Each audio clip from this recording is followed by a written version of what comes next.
Hello दोस्तों, आज हम भौतिक विज्ञान के भाग नंबर 12 को पढ़ेंगे। यहाँ पे भाग नंबर 12 को आज हम देखेंगे। यहाँ पर इससे पहले हमने 1 से लेकर के 11 तक सभी प्रैक्टिस सेट को कर लिए हैं। आपने अभी तक उन प्रैक्टिस सेट को नहीं देखा है तो आप हमारे चैनल में जा कर के उन वीडियो को ज़रूर देख लीजिएगा। तो आज हम भाग 12 में देखेंगे कुछ महत्वपूर्ण प्रश्नों को। तो वीडियो को अंत तक जरूर देखिएगा और अगर आप हमारे चैनल पर पहली बार आए हैं तो चैनल को सब्सक्राइब जरूर कर लीजिएगा। तो चलिए बिना देरी किए हुए वीडियो को शुरू करते हैं। तो आज का पहला प्रश्न दिया गया है दोस्तों, पानी में हवा का बुलबुला वैसे ही काम करेगा जैसे करता है। इसका सही जवाब क्या हो जाएगा दोस्तों, बताइएगा। इसका सही आंसर हो जाएगा दोस्तों डी हो जाएगा, अवतल लेंस की तरह वह कार्य करेगा। ठीक है, इसका राइट आंसर डी हो जाएगा। अगला प्रश्न देखते हैं, जल के अंदर वायु का बुलबुला व्यवहार करता है, किस तरह का व्यवहार करेगा। तो इसका सही जवाब हो जाएगा दूसरे का यहाँ पे सी हो जाएगा दोस्तों, अपसारी लेंस के जैसा व्यवहार करता है। ठीक है, इसका राइट आंसर सी हो जाएगा। अगला प्रश्न देखते हैं दोस्तों, साबुन के पतले झाग में चमकदार रंगों का बनना किस घटना का परिणाम है। जब साबुन का झाग बनता है तो उसमें रंगीन कलर निकलता है। ठीक है, जो बुलबुले निकलते हैं वो रंगीन कलर के होते हैं। तो किस कारण से होता है, इसका सही जवाब हो जाएगा दोस्तों बी हो जाएगा, यहाँ पे बहुलित परावर्तन और व्यतिकरण के कारण होता है। ठीक है दोस्तों, इसका राइट आंसर बी हो जाएगा। अगला प्रश्न देखते हैं, किसी अपारदर्शी वस्तु का रंग उस रंग के कारण होता है जिसे वह क्या करता है। तो इसका सही जवाब हो जाएगा यहाँ पे 4 का यहाँ पे राइट आंसर हो जाएगा सी हो जाएगा दोस्तों, परावर्तित करता है। उस रंग को क्या करता है, वह परावर्तित करता है। ठीक है, अगला प्रश्न देखते हैं, प्रकाश की गति किसके बीच से जाते हुए सबसे कम होगी। जब प्रकाश, सूर्य का प्रकाश, ठीक है, वो उसका पड़ता है तो वह किस माध्यम से जाते हुए सबसे कम जाएगा। ठीक है, उसका जो स्पीड होगा वो कम हो जाएगा। इसका सही आंसर हो जाएगा दोस्तों बी हो जाएगा, जब वह हीरे से होकर के जाएगा तो उसकी जो स्पीड रहेगी कम हो जाएगी। ठीक है, अगला प्रश्न देखते हैं, सूर्य के प्रकाश में रंगों की संख्या होती है। बहुत अच्छा प्रश्न है। तो कितने कुल रंग होते हैं, तो इसका सही जवाब बताइएगा। सब लोग जानते होंगे, इसका सही आंसर हो जाएगा दोस्तों डी हो जाएगा, कुल 7 रंग होते हैं। ठीक है, रंगों की संख्या कितनी होती है, 7 रंग होती है। ठीक है, अगला प्रश्न देखते हैं, कौन सा रंग इंद्रधनुष के मध्य में दिखाई देता है।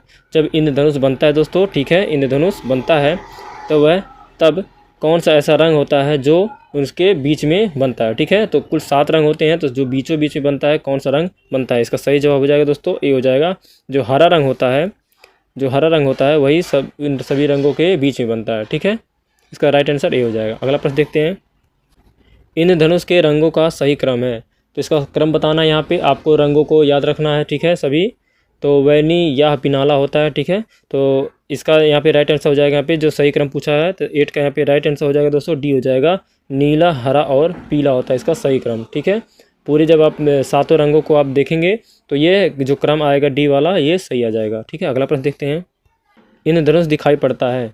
तो इंद्रधनुष कब दिखाई पड़ता है, किस तरह से। तो इसका सही जवाब हो जाएगा दोस्तों ए हो जाएगा, सूर्य के प्रकाश के विक्षेपण के कारण ही क्या होता है, हमें इंद्रधनुष दिखाई देता है। ठीक है, तो इसका सही जवाब हो जाएगा ए हो जाएगा। अगला प्रश्न देखते हैं, प्रकाश तरंगों के वायु से कांच में जाने पर क्या प्रभावित होता है। तो इसका सही जवाब बताइएगा क्या हो जाएगा। तो 10 का यहाँ पे राइट आंसर हो जाएगा दोस्तों डी हो जाएगा, तरंग दैर्ध्य और जो होता है और वेग क्या होता है, प्रभावित होता है। ठीक है, इसका राइट आंसर डी हो जाएगा। अगला प्रश्न देखते हैं, वायुमंडल में प्रकाश के विसरण का कारण है।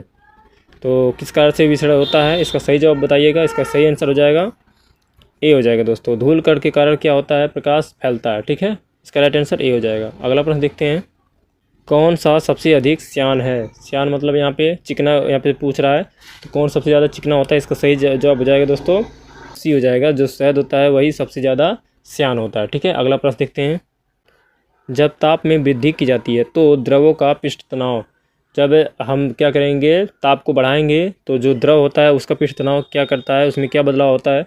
इसका सही जवाब हो जाएगा दोस्तों सी हो जाएगा, यानी कि घट जाता है, उसका जो पृष्ठ तनाव हो जाएगा वो घट जाता है। ठीक है, अगला प्रश्न देखते हैं, जब किसी शेविंग ब्रश को पानी में से निकाला जाता है, ठीक है, तो उसके बाल आपस में चिपक जाते हैं, इसका कारण है।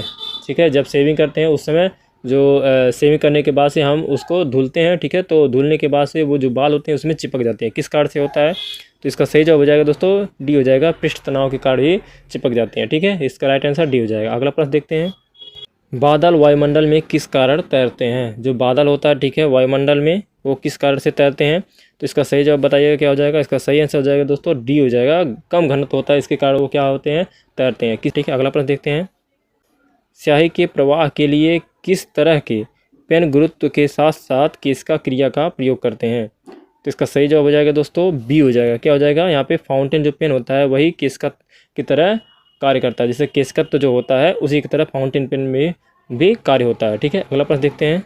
द्रव्य की अवस्थाओं की अधिकतम संख्या क्या होती है? जो द्रव्य होते हैं वो कितने प्रकार के होते हैं? अभी तक आपने जो भी पढ़े होंगे कुल 3 प्रकार के पढ़े होंगे। ठीक है, लेकिन कुल मिलाकर के जो बात किया जाए तो कुल 5 होते हैं। ठीक है, ठोस, द्रव, गैस, प्लाज्मा, उसके बाद से एक और हो जाता है। ठीक है, आइंस्टीन का। अगला प्रश्न देखते हैं। ताप बढ़ने के साथ द्रव की श्यानता क्या होती है? जब ताप बढ़ने पर द्रव की श्यानता में क्या बदलाव आता है? इसका सही जवाब हो जाएगा दोस्तों ए हो जाएगा। उसका जो होता है द्रव की श्यानता घटता है। ठीक है, इसका राइट आंसर ए हो जाएगा। अगला प्रश्न देख लेते हैं। द्रव की किसी गोली बूंद के भीतर दाब के किसके अनुक्रमानुपाती होता है? तो इसका सही जवाब हो जाएगा 19 का यहाँ पे सी हो जाएगा दोस्तों। इसका राइट आंसर क्या हो जाएगा? सी हो जाएगा। त्रिज्या के व्युत्क्रम के होता है। ठीक है, त्रिज्या के व्युत्क्रम होता है। अगला प्रश्न देख लेते हैं। किन तरंगों को ध्रुवीकृत नहीं किया जा सकता है? तो इसका सही जवाब हो जाएगा दोस्तों यहाँ पे बी हो जाएगा। जो ध्वनि तरंगे होते हैं उनको हम ध्रुवीकृत नहीं कर सकते हैं। ठीक है, इसका राइट आंसर बी हो जाएगा। अगला प्रश्न देख लेते हैं। दूरदर्शन प्रसारण में चित्र संदेशों का संचरण कैसे होता है? जो हमें टेलीविज़न पर चित्र दिखाई देते हैं वह किस कारण से होते हैं, किस तरह से हमें दिखाई देता है? इसका सही जवाब हो जाएगा दोस्तों बी हो जाएगा। आयाम माडुलन द्वारा हमें चित्र जो होते हैं दिखाई देते हैं, आयाम माडुलन द्वारा। ठीक है, इसका राइट आंसर बी हो जाएगा। अगला प्रश्न देख लेते हैं।